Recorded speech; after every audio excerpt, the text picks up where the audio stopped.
If you had to show that Jesus existed without using the Bible, could you do it? If a friend asks you, how do you know that Jesus ever lived? What would you say? In this video, I'm going to show you what the Jewish historian Josephus really said about Jesus. Hey everyone, Jonathan Morrow here, where I help you understand culture and live out a biblical worldview. If you're enjoying these videos, I encourage you to subscribe and like and share these videos and comment below and join the conversation. That helps me get the word out and helps other people find this important content. I encourage you to stay to the end because I'm also going to show you the 3 things every Christian must know about Josephus, and I'm going to talk about the 3 most important books you can use to further study this important topic. So let's get into it. How do you know that Jesus actually existed? Imagine having a conversation with one of your friends and they say to you, how do you know that Jesus actually existed? And you can't say the Bible says so. And then you're like, well, actually, I've heard about this historian named Josephus, and he actually mentions that Jesus existed. But then your friend goes, well, actually, a friend of mine told me that as well, and I began to look that up, and I found out that a lot of scholars will dispute that Josephus actually said that. Did you know that? And then the Christian's like, well, my pastor said that that's how we know Jesus existed. And now you're stuck. So what's the truth about this, and what's going on with this disputed passage around the Jewish historian named Josephus? So when we look into this question, what do we actually see? And that's what we're going to talk about in this video, what the historian Josephus really said about Jesus. Now, if you know who Josephus is, good for you. You're well ahead of the curve, and that's a really good thing. And if you're enjoying this historical conversation around Jesus, you're definitely going to check out the Prove Jesus is God in One Bible Verse challenge. That's been a very fun video that a lot of people are talking about. So definitely check that out. Click on the link above. So how do we know that Jesus actually existed? It turns out there's a lot of sources for the life and teachings of Jesus of Nazareth, but in this video, I'm going to focus in on Josephus, the Jewish historian, and what he has to tell us. Okay? So, who was Josephus? That's the first important question that we need to talk about. Now, if you've never heard of Josephus, no worries. I'm about to give you everything you need to know, at least the high points, so you can see why it matters to the conversation around Jesus of Nazareth and the historical questions around who he was, how do we know he existed, and why Josephus is such an important person in that conversation. Flavius Josephus was a 1st century Jewish historian, and he was born around 37 AD and lived to about 100 AD. That's the first thing you need to know about Josephus. Second, he was a commander of the Jewish forces in Galilee and would later become a Roman citizen. That's also important because he has a lot of context for not only the geography of the area, but also all the political aspects of everything, and he was aware of all the key players in these conversations. Third, he was employed as a historian by the Flavian emperors Vespasian, Titus, and Domitian. And so that tells you who he was writing for and the context he would have had when he brought all of these things to bear around different topics, including Jesus of Nazareth. Josephus mentions Jesus in his historical writings and his brother James in his book Antiquities, section 20. And so that is why people talk about Josephus when it comes to the person of Jesus of Nazareth. And as we've looked at in other videos, history is written by eyewitnesses and they record these things. And Josephus would have been an eyewitness and interviewed eyewitnesses in terms of the accounts of what was going on in the various aspects of the Roman Empire at that point, and the Romans and how they ruled over Judea and some of those places near Galilee and all of what was going on there. So Josephus is a very important historical figure if you want to understand what's going on in the 1st century in this region. But as I talked about in the introduction, this passage from Josephus is actually disputed by scholars in terms of what it actually says about Jesus. And it actually is given a pretty fancy, sophisticated name. And that's the disputed passage by Josephus in his book Antiquities 18, 63, and 64. So let's take a look at what this disputed passage actually says about Jesus. Here is an excerpt of this passage, the translation from the Loeb Classical Library, and the italics are mine. About this time there lived Jesus, a wise man, if indeed one ought to call him a man, for he was one who performed surprising deeds, and was a teacher of such people as accept the truth gladly. He won over many Jews and many of the Greeks. He was the Messiah. And when, upon the accusation of the principal men among us, Pilate had condemned him to a cross, those who had first come to love him did not cease. He appeared to them, spending a 3rd day restored to life. For the prophets of God had foretold these things and 1,000 other marvels about him. And the tribe of the Christians, so called after him, has still to this day not disappeared. So let's look at some of these areas highlighted in white. If indeed one ought to call him a man. So that's suggestive that maybe Jesus was more than a man. So is that the kind of thing that Josephus would have believed? Later on in this passage, you see here that Josephus records that he was the Messiah of the Jewish people. Is that someone that a Jewish historian would say that of? And then he says, he appeared to them spending a third day restored to life, for the prophets of God had foretold these things and 1,000 other marvels about him. So these are the areas in which we need to take a closer look at, because that's where some of the controversy actually is. So you might be saying to yourself, well, what's actually the problem here? Well, the problem is that, as historian Paul Meyer put it, no Jew could have claimed Jesus as the Messiah who rose from the dead without having converted to Christianity. And that's what that passage, as stated, as I quoted, seems to indicate that Josephus believed. And as a Jewish historian, we know that he didn't convert, and we know that he didn't actually believe that to be the case. Secondly, the church father Origen, the early church father Origen, believed that Josephus was never converted, and so we don't have evidence to show that Josephus was converted, and the statements in that passage would indicate someone who believed very Christian things about Jesus. So if that's not the case, then was the whole thing a forgery invented by Christians? That's the claim. And so what do we do with the claim that this passage by Josephus is claimed to have been forged or modified, or later additions were added to it? Like, what do we do with that whole charge around Josephus when a Jewish historian wouldn't have believed these things about Jesus and still remained Jewish in that full sense? So was the whole thing forged?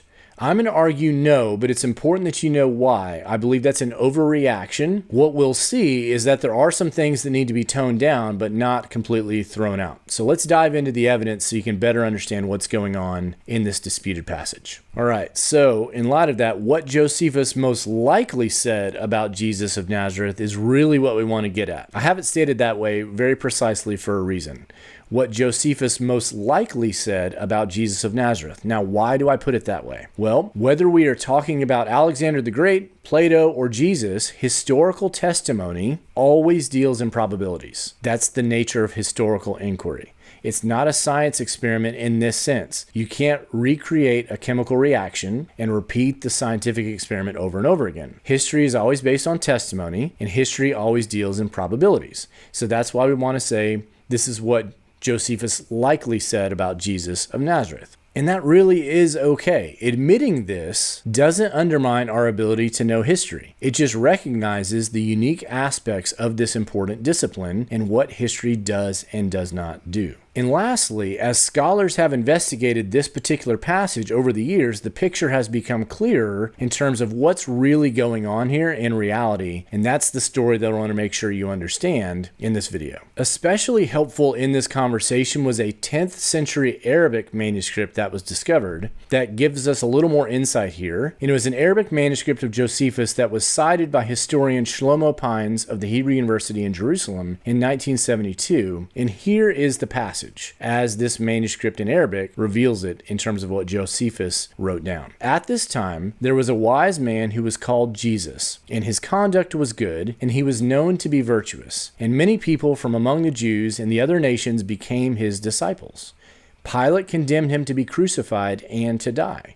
And those who had become his disciples did not abandon his discipleship. They reported that he had appeared to them 3 days after his crucifixion and that he was alive. Accordingly, he was perhaps the Messiah, concerning whom the prophets have recounted wonders. And again, this is from a 10th century Arabic text. And so what does this reveal about what's going on when we compare this passage with the one that we looked at earlier, which had the italics in white? Now, you should already be able to see how this particular reading is more neutral when it comes to Jesus of Nazareth and what people were saying about him than the first passage that we looked at. And as scholars have investigated this, this is very likely what is very close to what Josephus would have written about Jesus. After investigation and looking at the textual history of this, as well as key factors around the context, of the kind of claims that a Jewish historian would have been making. So here are some important facts that we discover about Jesus from this passage. First, Jesus was a wise and virtuous man with a significant following of Jewish and non-Jewish disciples. So that's key, right? He was a virtuous man with a significant following of Jewish and non-Jewish disciples. He had a following. He was a public figure. There would have been eyewitnesses. That is not insignificant. Second,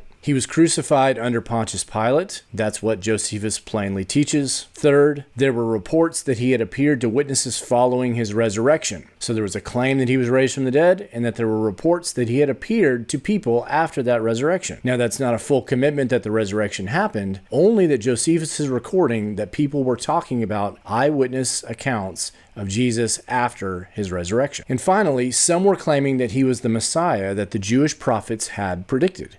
And some people were connecting, in fact, many people were connecting the dots between who Jesus of Nazareth claimed to be and Jewish prophecies from the Hebrew Scriptures, or what we call the Old Testament today. So again, those are important facts that we discover about Jesus from Josephus' writings about Jesus of Nazareth in his book Antiquities. Now, what that does for us is simply this. Josephus removes any doubt that Jesus actually existed. That's how strong the evidence is. Now, what's important for you to understand is that virtually all critical scholars who study this as well agree with that statement. For example, take the skeptical New Testament scholar Bart Erman, and here's what he says. Whether we like it or not, Jesus certainly existed. So Erman bases his evidence on other people, including Josephus and others, to indicate that Jesus of Nazareth actually existed. So the Josephus passage removes any doubt that Jesus actually existed. Now, I've just intentionally hit the high points of this discussion. There's a lot of other conversation you could have around it, but in most conversations, if you even get to this level, and for your own benefit, this is as deep as that conversation is going to go. So what I want to do here is give you 3 things that every Christian, and frankly everyone, should know about Josephus and Jesus. And so first, Josephus was a first century Jewish historian who talked about Jesus and his brother James in his book Antiquities, section 20. Second, this passage, the one we've been talking about in Antiquities 18, 63, and 64, is disputed and likely does contain some Christian interpolations. That means later additions to the text. But since we understand the Arabic text later and we see what a Jewish historian would have understood about Jesus and believed about Jesus, the vast majority of critical scholars agree that there is a historical core to this question. Recognizing some later Christian edits does not remove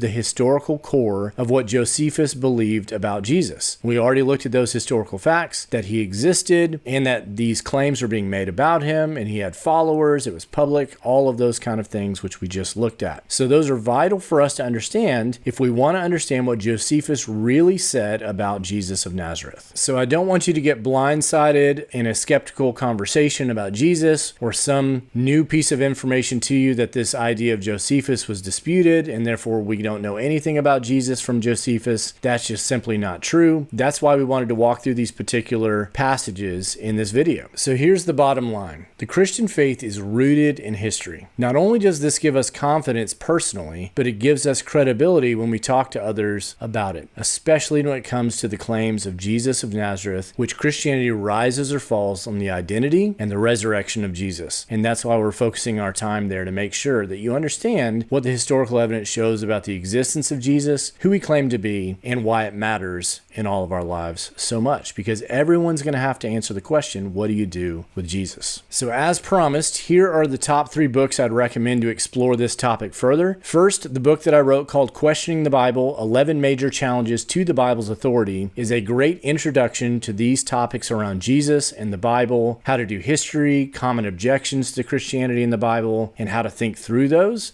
rationally and clearly and looking at those case by case. That's a great resource. It's really accessible. It's got short summaries at the end. Hope you find that helpful. Next, On the Resurrection, Volume 1 Evidences by Dr. Gary Habermas. This is his magnum opus. This is Volume 1. He deals a lot with the historical evidence for Jesus in this volume, has copious footnotes that document all of these kinds of things for you to follow the trail, to understand what critical scholars and those who study this professionally for a living, not just those who Google this and throw out things, things here and there, but what scholars actually say about these passages, which is what I've given you in this video. And then lastly, Jesus Outside the New Testament, an Introduction to the Ancient Evidence by Robert E. Van Voorst is a great resource that helps introduce you to the various topics around Jesus of Nazareth and what's going on out there around his existence, what's in the Bible and the biblical texts that are included there, and then also what do we find outside of the Bible and what do those say about Jesus as well. It's good to think carefully about why we believe what we believe. As Christians, not only are we encouraged to do this, we're commanded to do this, but set apart Christ as Lord in your hearts, always being ready to give a defense or give an answer to anyone who asks you the hope you have, right? And our hope is in Christ. And so talking about these questions is really, really important.